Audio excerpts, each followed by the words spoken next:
Welcome, everybody. Three Beards of Wrestling podcast. I'm your host, Shane. Down below me is the Mind of Mayhem, Corey Cross. Welcome back, Me. Rick. On the side of me and below Ricky is Prince Shango. What's up? It's good to be back here. That's what I like. What's going on, guys? What's going on? Hey, it's a Monday. It's another Monday, man. Let's do it. Let's get weird with things. Everybody get crazy on Mondays. I like that. It's at that time of the day. Yeah, I like that. Oh, Yeah, definitely. So, we'll go over some business before we bring our guest on quick. Some upcoming shows. EWA in Camden, New Jersey. That is July 15th. I should be there. If you guys need tickets or questions about any of that information, you guys can hit me up, Rob Noxious, or Mr. I think is Mr. CEO owner on Facebook. He's the promoter. You guys can also hit him up. Next up on my list, PCWA in Schuylkill Haven, where I take on Rob Noxious and Joey P. Time 5. So I mean, again, if you guys need info, hit us up. One of us in here will get you guys that info. Next up, a pretty big show, United, September 9th. If you guys need tickets or information on that show, please hit one of us up, Rob Noxious, and we'll definitely get you guys that information. And again, a little shout out here, my boys podcast, Weekly Dose of Dano. If you guys like podcasts, check it out. It's pretty cool. Gives out a lot of information, just about life in general. Talks about everything. So, and just to throw out there too, our next guest for next week, somebody pretty big in our lives, Jason Havoc. So that should be a good one again next week. So if everyone, I cannot talk. If anyone has questions, comments, please leave them in the comments, and we will get to them as we go through the live. We'll throw them in as we're talking. Again, if you guys can like, share, and comment, that'd be great. Remember, Twitch, YouTube, with Facebook pages. And now it is up to Corey. Oh, me? 2 seconds. Ladies and gentlemen, the Three Beards of Wrestling proudly brings to you one half of Tough Guy Inc., Mr. Tough Tim Hughes. What's going on, Tim? A little longer than 2 seconds, but I'm proud of you. I'm glad you lasted longer than 2 seconds right there. So. Look, kid. I mean, I'm sorry to cut some of yours short. I'm sorry. You know, just go long in the main. It's fine. Yes. It's fine. Well, thank you for having me. I guess there are 4 beards, and it makes me the 5th beard today. So I mean, I'm down. I'm excited to be the 5th beard today. So. And some parts, this will be exciting. Yeah. Thanks for having me. And, Sometimes we only allow people Corey with I've beard. known for a very long time. The other two gentlemen on my right, I'm not so familiar with, but here we are. But as talking to Prince Shango, and he's given me a lot of good advice pre-show, so I'm gonna take it into consideration moving forward. So I appreciate it. I give out a lot of advice, especially on Mondays. Mondays is my advice day. So regardless of what anybody tells you, Monday, if you need any information, Monday's advice day. So, Monday, he's still at full capacity on Monday, so we're happy. Not really. CTE is a real thing. I don't care what nobody tells you. Last week I was giving an interview to my cat, and I don't even have a cat. So you go ahead. This show is sponsored by CTE, Tim. It's fine. Yeah. Oh my goodness. Yeah. It's fine. Yeah. I'm luckily still mostly all the way up there. I mean, crazy wise, yes, for sure. I'm not quite there, but I mean, luckily, still good. Fingers crossed. We don't want any concussions, anything like that, man. They're not fun. We all know that. They're like Pringles. Once you pop, you can't stop. It's true. No, I'm good. That's why I walked away. I'm good. We can stop. We're fine. All right, let's jump right into this. I guess I'll lead it off. We'll start out easy. So Tim, how did you get your start in professional wrestling and why? So when I was 14 years old, I watched wrestling for the first time. I watched WrestleMania 22 for the first time. That was the first time I ever watched any wrestling whatsoever. I saw Edge, spear McFoley through the flaming table, and that was a big moment for me as far as like, wow, this is real, this is legit, this is really cool. Then Ring of Honor, I grew up in Edison, New Jersey, and Ring of Honor used to come to town, and they came one time, and I only knew, I only went because I saw Samoa Joe was on the card, and I became a big TNA fan after that. And I knew at that point, I saw the Briscoe brothers wrestle Samoa Joe and Homicide in the main event in like a street fight, and I knew at that moment that that's when I wanted to be a wrestler, or I wanted to be a wrestler or a baseball player, and I was not good enough to be a baseball player, so I became a wrestler, and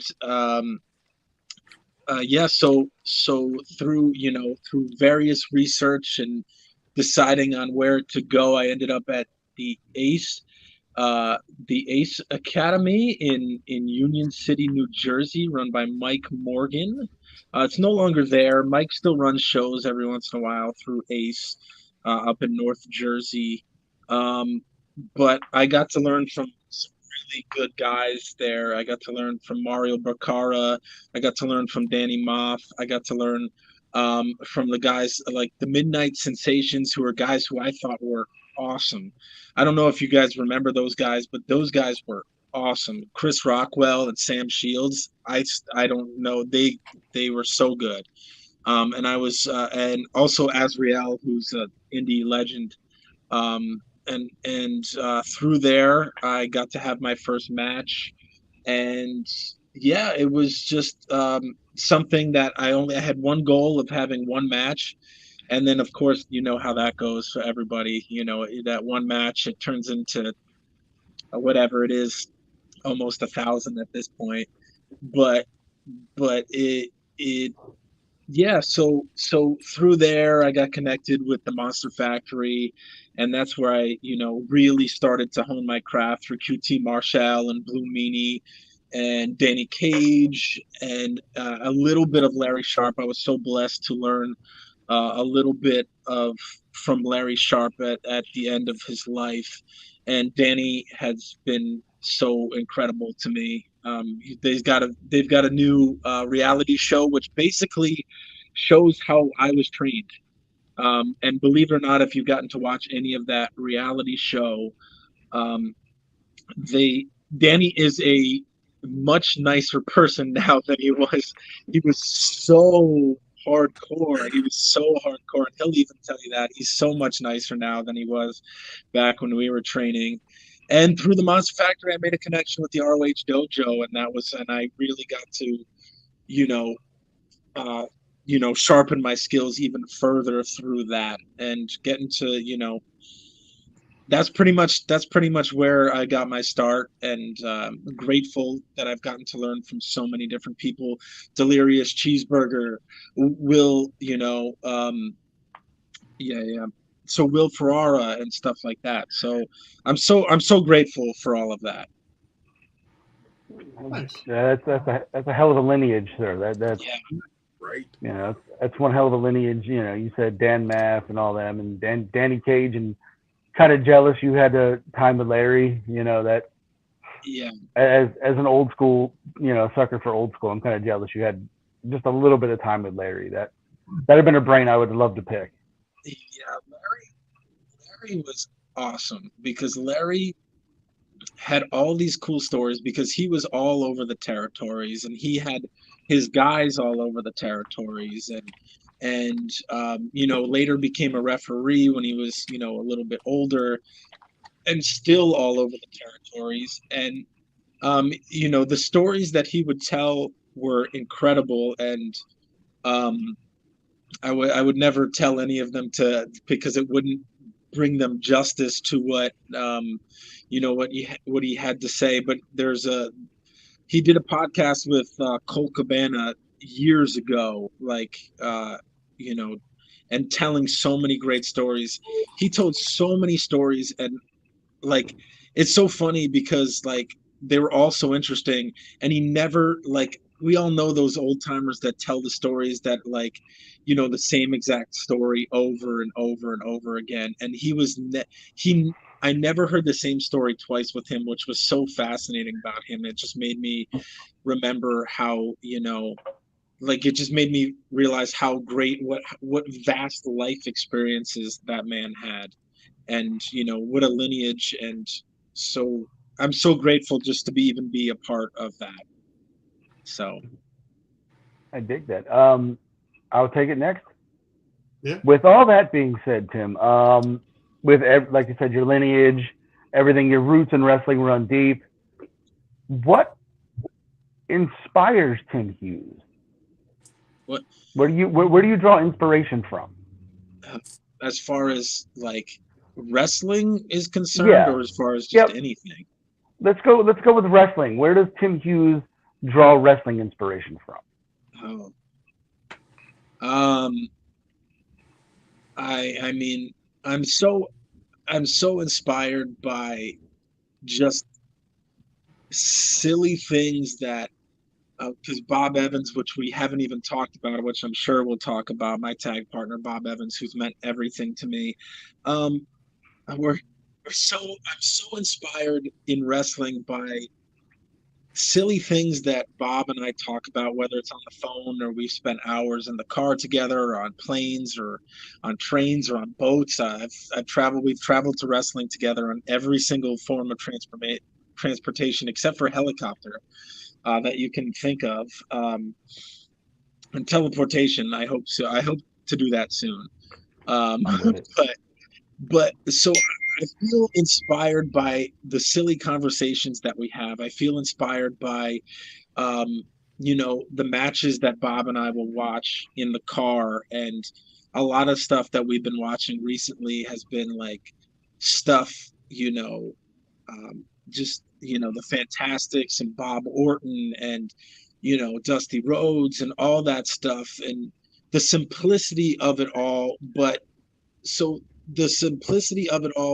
such the vast, way over everyone's head type of deal, if that makes sense. Mm-hmm. So I'm inspired by the simplicity, by the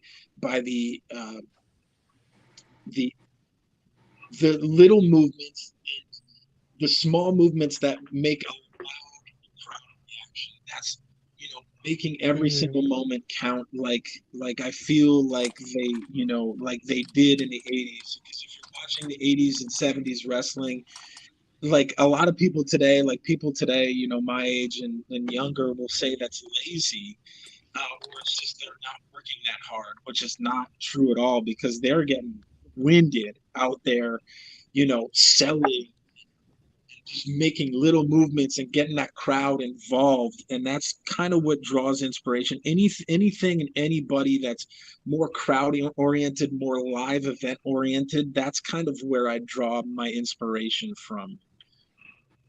Nice. I dig it. It's kind of like that butterfly effect, that little thing that can, create that big ripple down the line. I dig that sort of stuff. Yeah, and it's the small movements, it's the small gestures, it's the intensity, the real intense, like Randy Orton. I love watching Randy Orton. And I just love, my favorite wrestler of all time is Mark Henry. Legit, my favorite wrestler of all time is Mark Henry.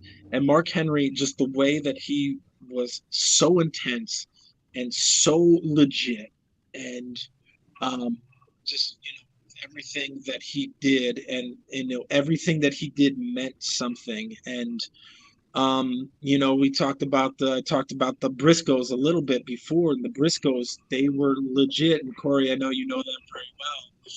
Mm-hmm. And and they were legit. Who they were outside of the ring was who they were inside of the ring, and Yep. legit. It's not even. It's and Mark is still that way. I'm so glad to see Mark, on TNT and TBS and all that. On national television, like he rightfully deserves to be so.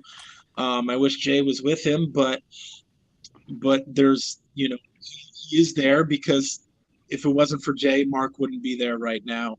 And Right. they're so just legit, and that's what I love about it. It's just who you are. I dig it. Yeah. Ricky? Ricky, up to All right, you, so- man. Man, that actually was one of my questions. I was gonna ask you who is one of your favorite all-time wrestlers of all time, but you already answered that question for me. So now I'm gonna ask you, well, who's your top 5 favorite Okay. wrestlers of all time? So, all right. So,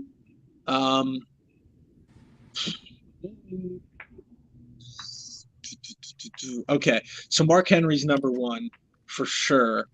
You got to put Booker T in the Fave 5, don't you?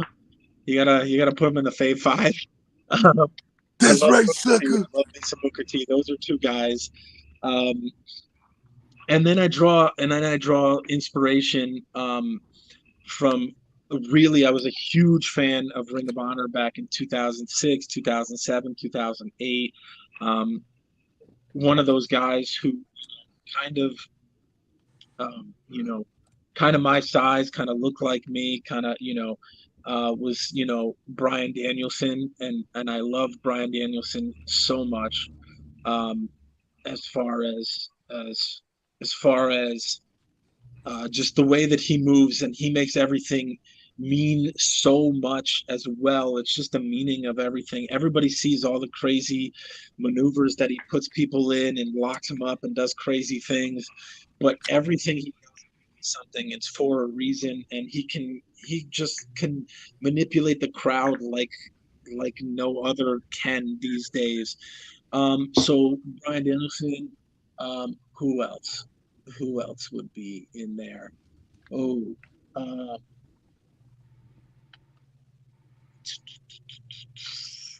goodness. Oh my goodness. There's so many. As far as, let's see, who else? Is Orton still in there? Or is Randy still? Orton.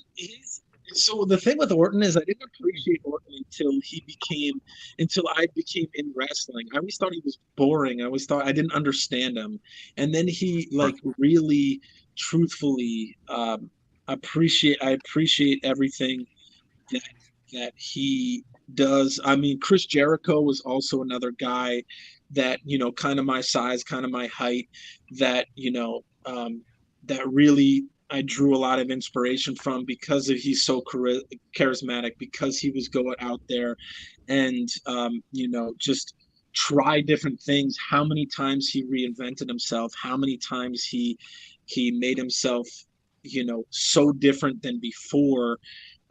So Jericho, Bryan Danielson, and then the 5th, I would say the Briscoes were, truthfully, my favorites, as in 2006, 2007, 2008. I really, and then I was so grateful I got to work. I got to work with Mark, and I got to, I got to share the locker room with them in Ring of Honor for 3 years. And I'm so grateful that, for them as well. So that would be that's my top 5, and I'm sticking to it. So solid choices, man. Solid choices. And you can quote him on that because he said it right here on 3beards Wrestling.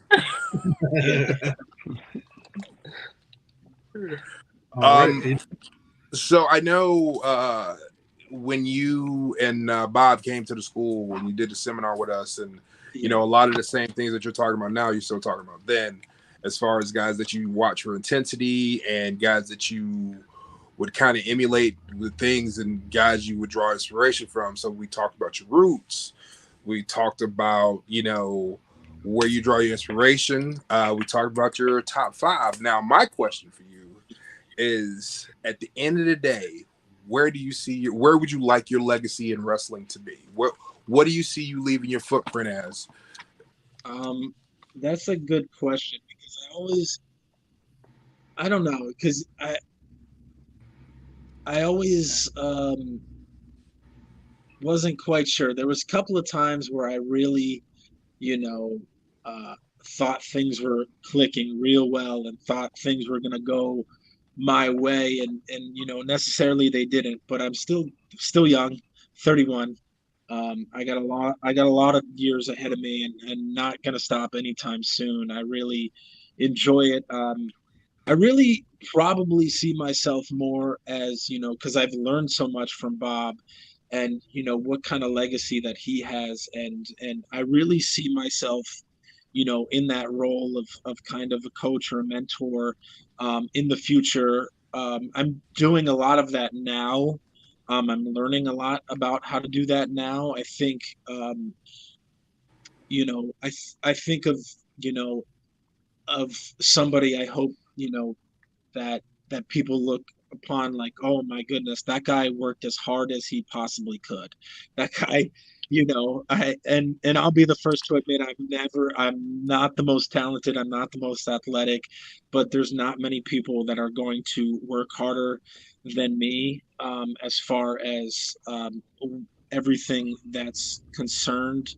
But I think the legacy is being a journeyman, grinding, not stopping, being a cool guy to be around, being somebody who can, who people have don't care about talking to, like would be able to talk to, be able to, throw bounce ideas off of, and really becoming that, a guy that people, like my peers look up to. So I think that is my legacy. So wherever wrestling, per se, in the ring wrestling takes me, um, I think that next step for me is to, just be that cool guy that, helps out as many people as I possibly can.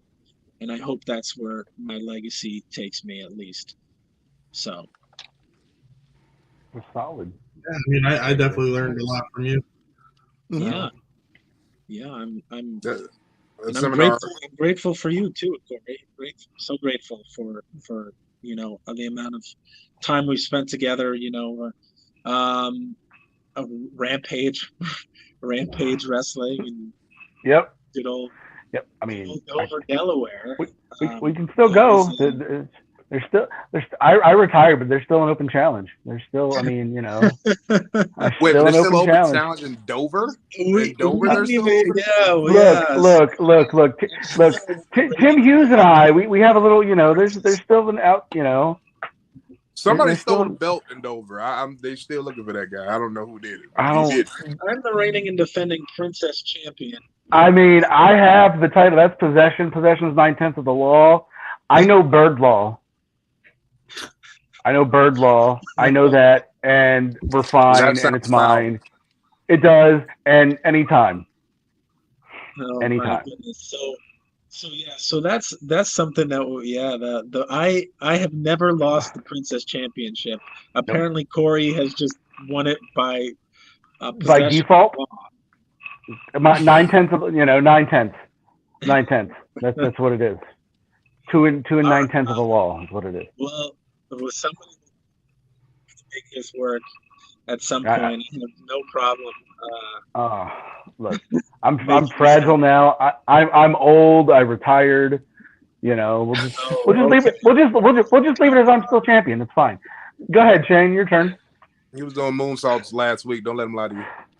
No, I was not. I was eating moons over my hammy last week. Different story. It was moon pies. My bad. He was moon pies. Yes. Go ahead, Shane. What you got, man? So, how did Tough Guy Inc. come about? Yeah, Tough Guy Inc. What a cool story this is, as far as so Tough Guy Inc., my partner and my best friend Bob Evans, Brutal Bob Evans. He truthfully, I talk to him all the time. He called me 4 minutes before I went on this podcast, and I said, I'm going on a podcast, brother. I'll talk to you afterwards. But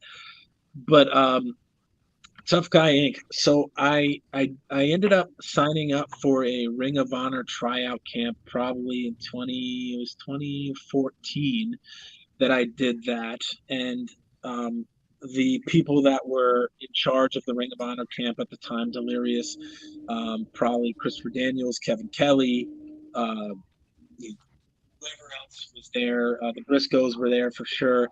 They thought it was funny that at the time I looked like Bob's son.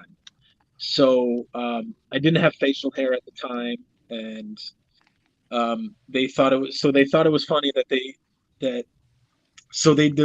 as a rib on Bob, they put Bob, they made Bob and I be a tag team that day at the Ring of Honor camp, and and at the time Bob was kind of he wasn't quite sure as the direction that he was going in the company, and didn't really have a direction after he was finishing up with Cheeseburger, and I was just trying to get a job in I was just trying to get on TV, and so I took it as serious as I possibly could, and Bob was kind of iffy at the time, but he took it as serious as he possibly could, and it ended up working. It ended up working so well that they let us have a couple matches in Ring of Honor, and then they put us on TV. So that was what a cool story, that just because we decided to take it on the road, and because of a funny joke, we're still here to this day. Was 8 years later, 9 years later, we're still teaming together. So and I'm so grateful for all of that. So Yeah, that is definitely pretty cool. Yeah, I dig it. Is this the meditation bell? Right, I don't know whose phone is that, Ricky? So my phone's linked to my laptop because it's a MacBook, and that makes sense. My wife's pregnant. Hold on, wait. So yeah. This minute, that's the hurry up. Why did I just get the blame? Because I blame you for everything. Why not? No, yeah, true. Yeah, that's the story of my life. Because you're over there, you look suspicious over there. He does. Right. Suspicious. Right. He does. Tell me, look like a Baptist car salesman. It's crazy. Oh my goodness, not this again. I don't know what right. he was doing. It was right. I was taking notes. I was taking notes about what you were saying. He's taking notes. He was writing down information. If you get a call from a weird number, you know why. Right. All right. Who's up next, guys? Who was that? You are Mr. Minor Man. Yes. Me. Okay. You've mentioned teaming with Bob, and you had a solo run and all that. What are your top 5 matches in your career? Your favorite of all time? Yep. They can be tag or singles. Tag or singles. Yep. This is not going to be in particular order, just because I'm going to have to go through the Rolodex here.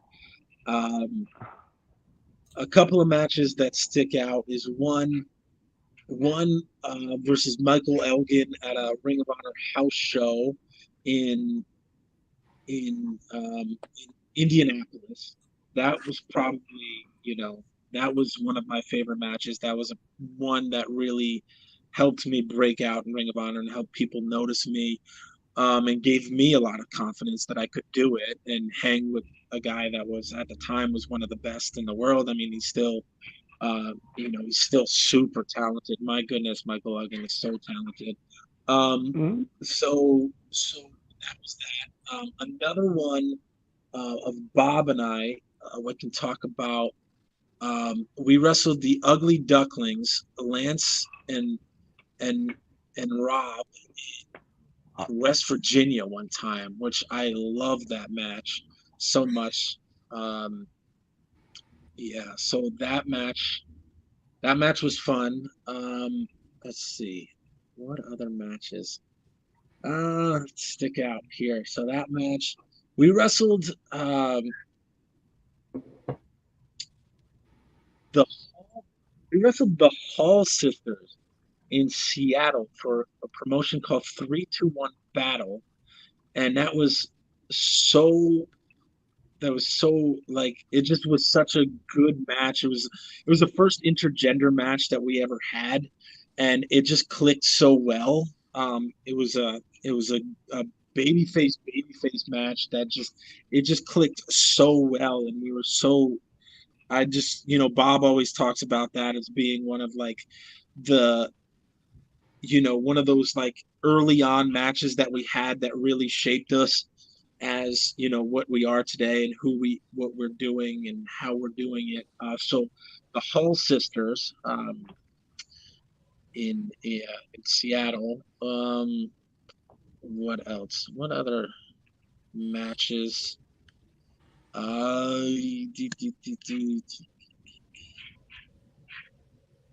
uh, so we had, I mean, obviously, I think my first match in Ring of Honor in Lockport, New York.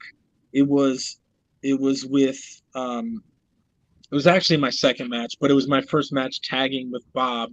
It was against Cheeseburger and Will Ferrara and Bob and I, and that just meant a lot to me because that was such a big moment in my life. It was something that I dreamed about wrestling in Ring of Honor, and so grateful to have that moment in front of 1,500 people.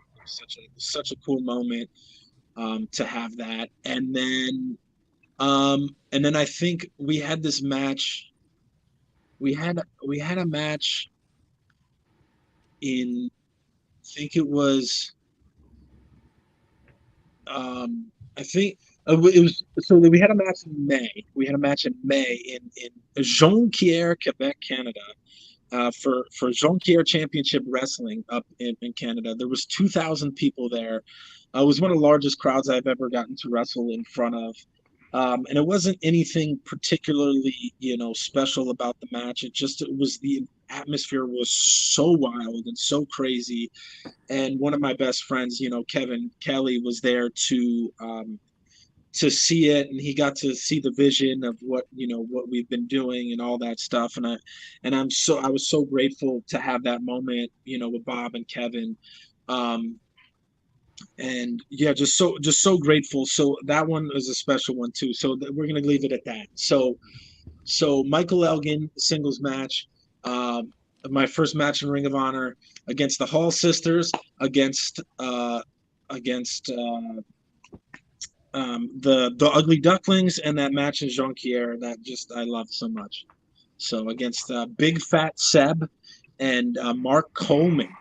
He's Big Fat Seb. He used to be 400 and something pounds, and he lost 200 and something pounds. So now he's not so Big Fat Seb, but he's still called Big Fat Seb. So shout out to Big Fat Seb. I like it. And you said Ugly Ducklings. Personally, from one to the other, shout out Coach Mikey. Shout out to Coach Mikey. Yes. Yeah. We do love Coach Mikey. Yes. All right, Ricky, what you got, man? All right. So, if you remember your first match, I would like to know how was your first match, and if you had any advice to give yourself before your first match, what would your advice be? Yeah. So my first match was against Will Wyeth, who's a very nice journeyman guy back in the day. He doesn't wrestle anymore, but he wanted to have my first match, and I was grateful to have it. So my match was bad. It wasn't because of him. It was just it was bad, and I think everybody has to go through that, and that's the advice that I would give myself is like, hey, you know what, it just felt good. I still have that match on a DVD somewhere. I've been given the DVD. I should digitalize it before that DVD goes away or it doesn't work anymore. But I'm so yeah. So it was against Will Wyeth, and I had I don't know 20, 25 people there that came to see me. You know, I had friends and family that came to see me, and it was so there was probably only 50 people there, so half the crowd was was my people. So it was a cool moment then. But the distinct memory of that first match is I remember Dan Moff, who was one of my mentors. He gave me the advice. He gave me a gimmick idea of, he gave me, just go out there and just start saying yes. Just start saying yes, see what the crowd does. And for the first probably 15 to 20 matches of my career, I was just saying yes. And then he's like, if you're a heel, just, get people to, just start saying yes, and they're going to say no. And then you start saying no, and they're going to say yes.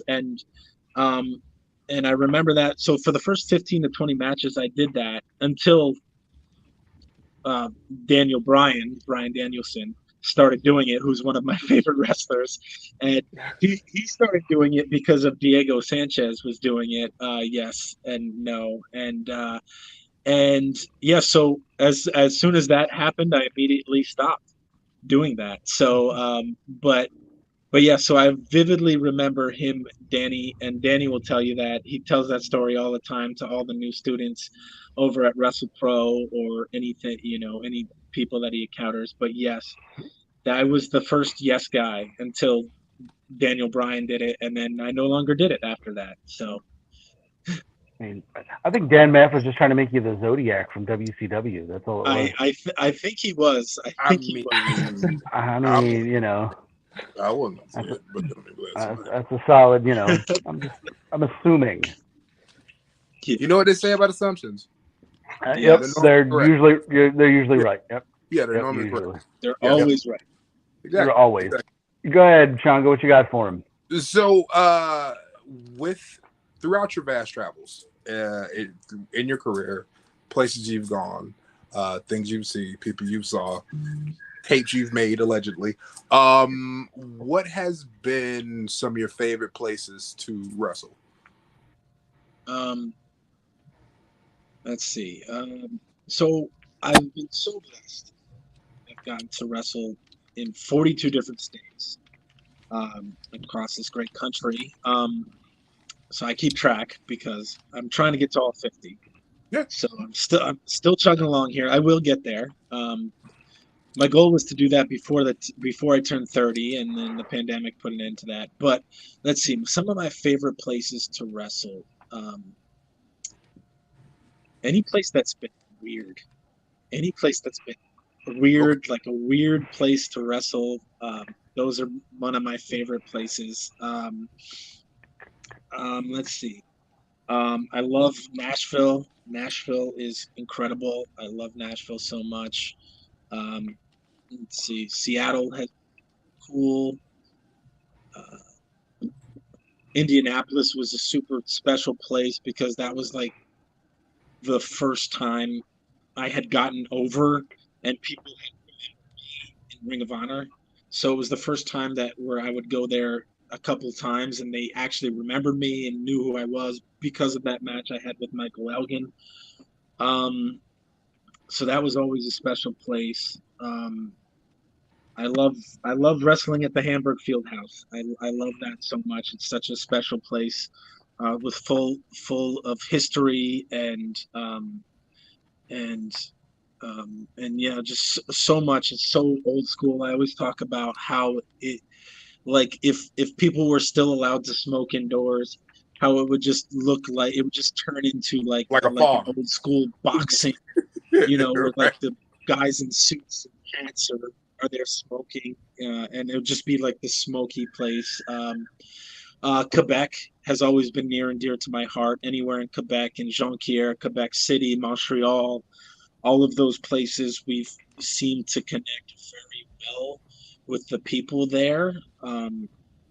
Those have, those places, that place has, we've been there a lot, Quebec, a lot over the years, and we'll be there again on July 26th and 27th in the middle of the week.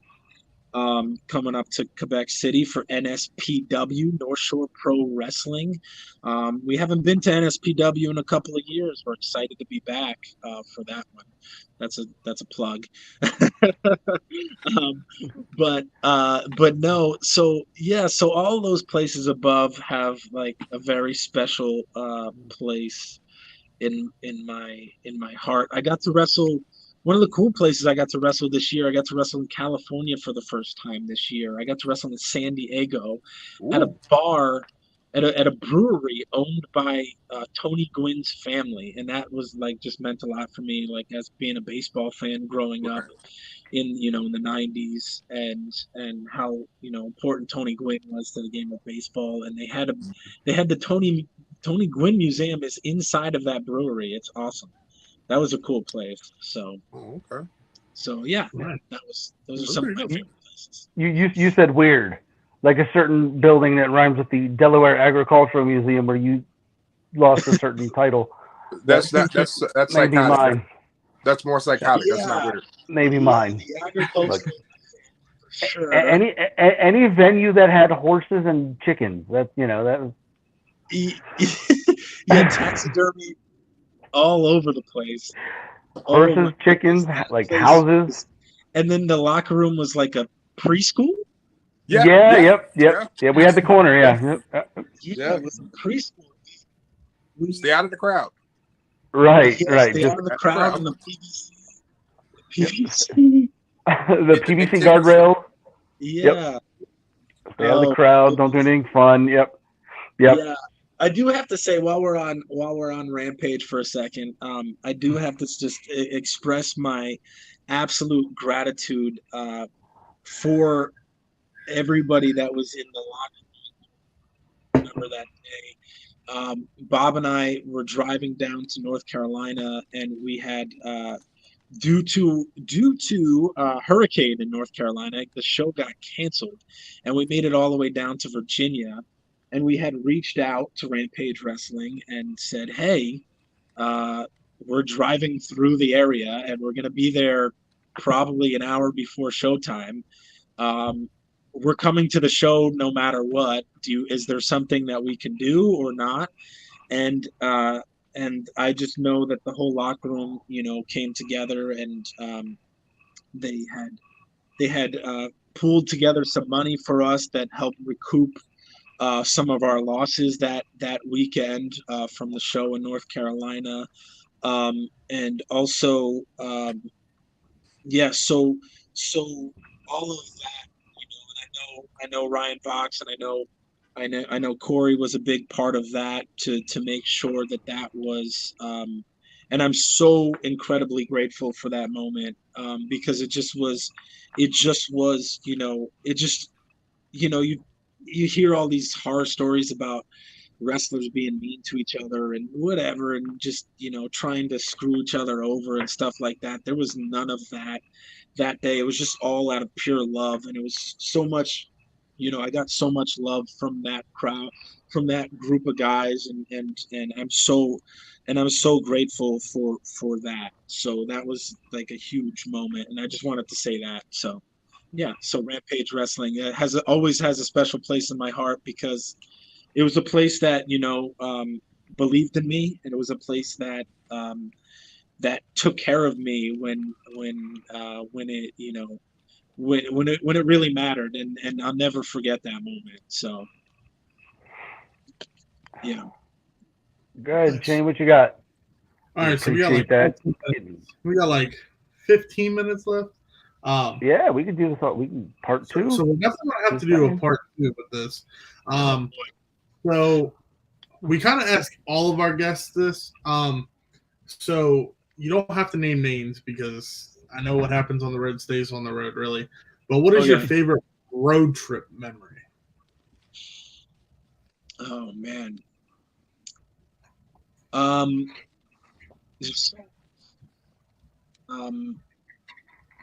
There's so many positive.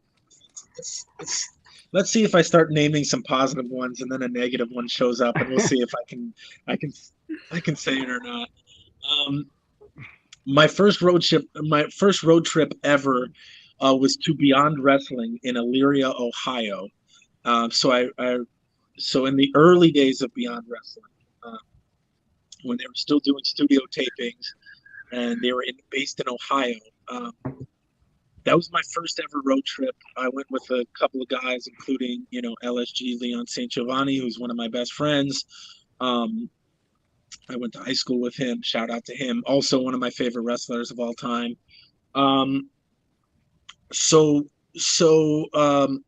We went to Kalahari.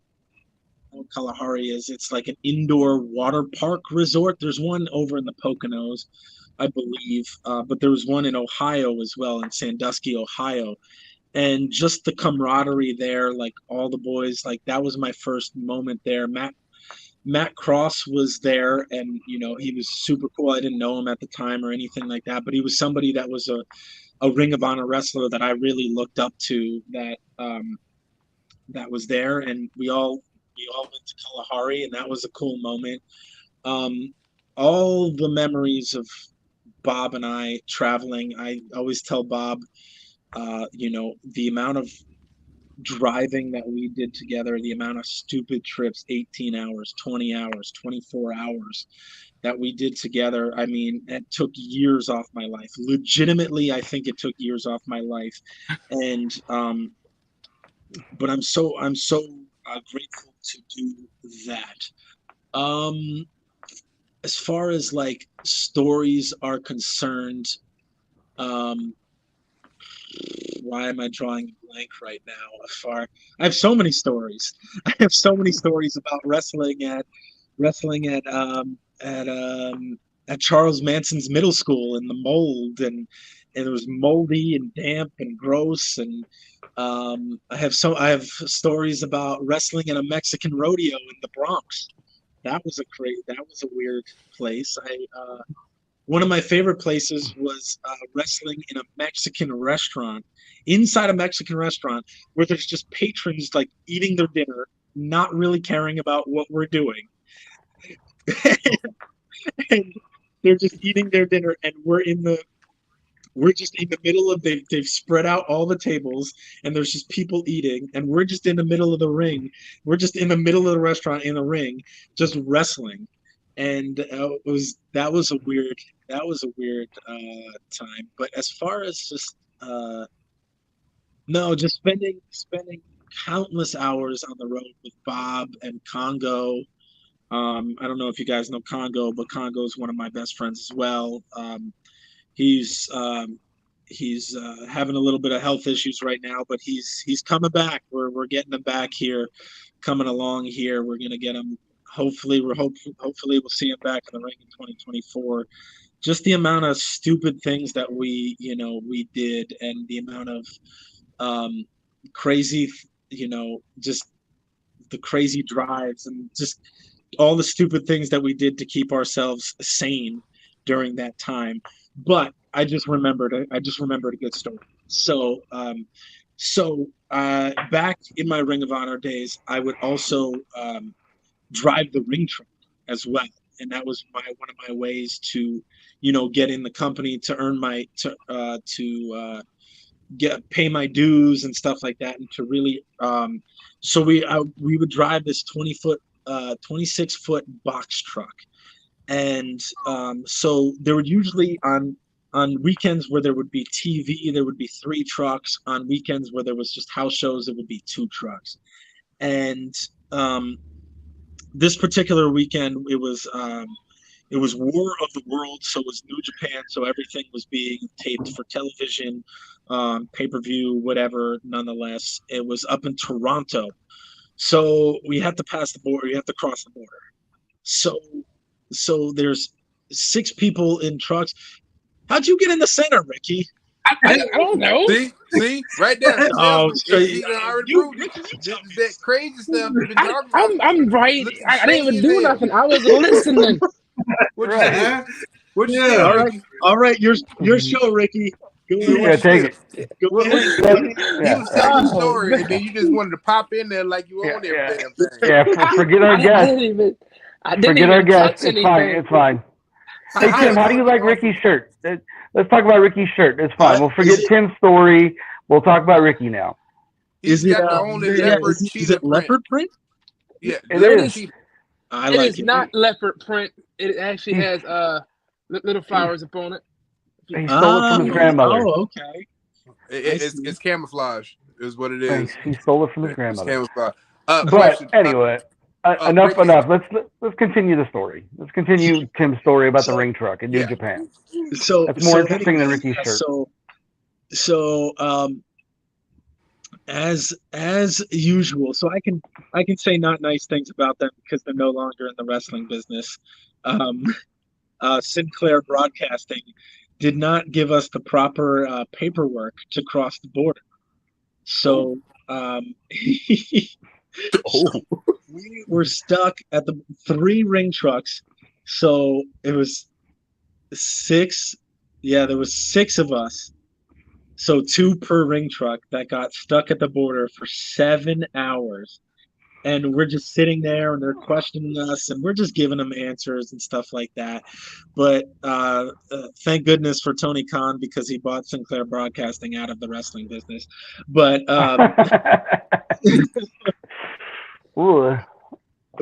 but so nonetheless, so we're sitting there for 7 hours and Will Ferrara is going crazy. Will Ferrara is just going crazy and he's losing his mind and he's just trying to make up stuff and trying to get out of staying at the border any longer. And he's at one point, one of his schemes was to go into Border Patrol and talk about how Colby Carino, who was also a guy that was on the crew at the time, Colby was sick. He was in the ring crew van. He had already made it up to the hotel and everything like that. But he had made up the story about how Colby was sick and that we needed to really go and rush and save him. And nonetheless, Border Patrol did not buy it at all, and they just didn't care. So we ended up being there for 7 hours, but a bonding experience nonetheless between I think Rhett Titus was with us and Ken Phoenix and Bird Sean Carr Bird. I think Cheeseburger was with us as well. So that was our crew. Once we hang up, I'm going to confirm with Ken Phoenix. Oh, please confirm. Yeah. Ken Phoenix, yes. I talk to Ken Phoenix regularly. He's a good friend. Yes, I will. Yes. I will ask him why Colby Carino got sick and left you guys. and then I'll have Mark Mess. I love Ken Phoenix so much. I saw him a few months ago, and he always every once in a while he'll send you a weird song lyric or he'll send you a weird quote. Yep. And it just makes me smile. I'm so grateful for that.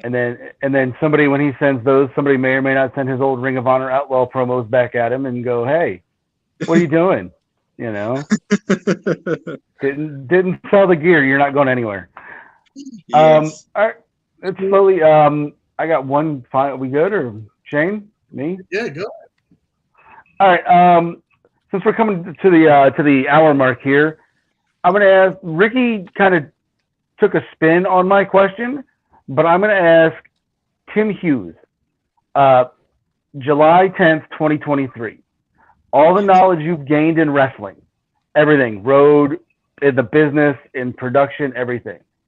If you could go back to day one of training, what do you tell yourself? Yeah, that's a good one. I like that one because it's something that I think about quite frequently. As far as, just in life in general as well. So my advice that I would give myself is just keep going, no matter how frustrating it gets, no matter how much you think it's going to go your way and it doesn't go your way, just keep going, no matter what, because there was times in my, there's times, within the past, so long that I've been wrestling, I don't even know how long it is anymore. But that, I would get frustrated and I would not try as hard. And, just to remind myself, and even in those trying times, to just continue trying as hard as you possibly can. And I did the best that I possibly could with what I had, in front of me. And I truly do. And I'm grateful because, I don't know if I'd ever, I've gotten to do so many cool things and meet so many awesome people, and get to wrestle on TV and get to wrestle against guys that I looked up to, and all this stuff, and in weird places, and and get to see the whole country. But I think what it would be is to just keep going, don't get frustrated, keep on moving in the right direction, because otherwise it won't, your growth will be stunted. And I think it did stunt my growth a little bit, because I would get frustrated and then want to quit. But I never quit. I got frustrated and wouldn't try as hard. So yeah, so I think that is just keep trying as hard as you possibly can, no matter what. Dig it. Yeah. I think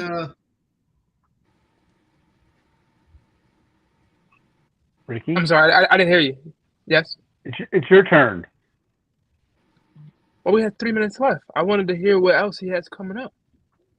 I was gonna say, where if you want to wrap it. shows you're gonna be at? Oh yeah, That's what I wanted to know. I want to see if there's anything near me. Oh, all right. So let's see. Coming on up. July and August are a little bit light. That's usually kind of how things are for me. Coming on up, I have July 26th and 27th. That's going to be for the previously mentioned NSPW up in Quebec. So that'll be in the middle of the week. That's a Wednesday and a Thursday. So there's that, and then after that, I've got August 12th for Proving Ground in Massachusetts, in Peabody, spelled like Peabody, but actually pronounced Peabody. So that's August 12th. We're going to be wrestling the Hispanic Mechanics. That's a first time ever match against. So those are my New Jersey boys there. I'm excited to wrestle them. That's a first time match.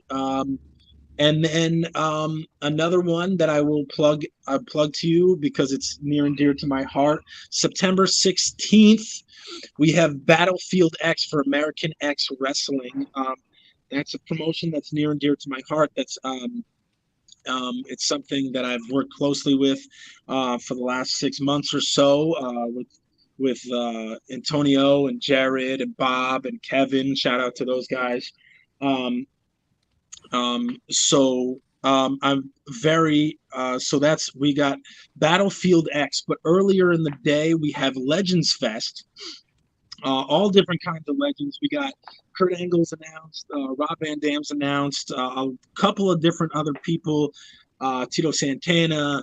We got some of I don't know who. So I have a problem in saying some of these names because I'm not sure who's announced or who's not announced. I can't remember who got announced or who's not announced.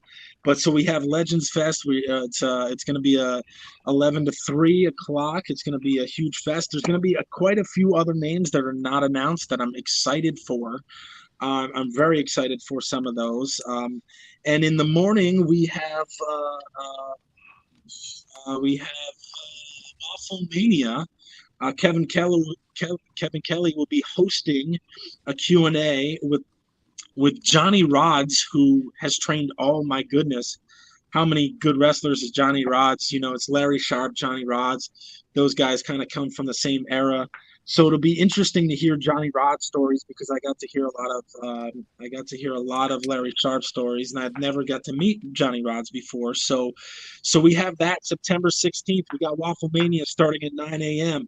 We got Legends Fest at 11, and then at night for the show at 7 o'clock, we got Battlefield X. We got a big Battlefield X is a big Royal Rumble style match. There's going to be a few legends in that match. There's going to be some big indie names in that match. We're going to be excited to announce that going forward. Bob and I will be there. Very excited to be there, and very excited for what the future holds in American X Wrestling. So, Nice. Yeah, thank you. All right. No Well, problem. thank you, Tim, for coming on. We'll definitely have to do a part 2 later on. I definitely think there's more questions we all got to ask. A lot more. Oh yes. Let me plug my social media, or we do that. Plug afterwards. away, sir. Plug away. All right.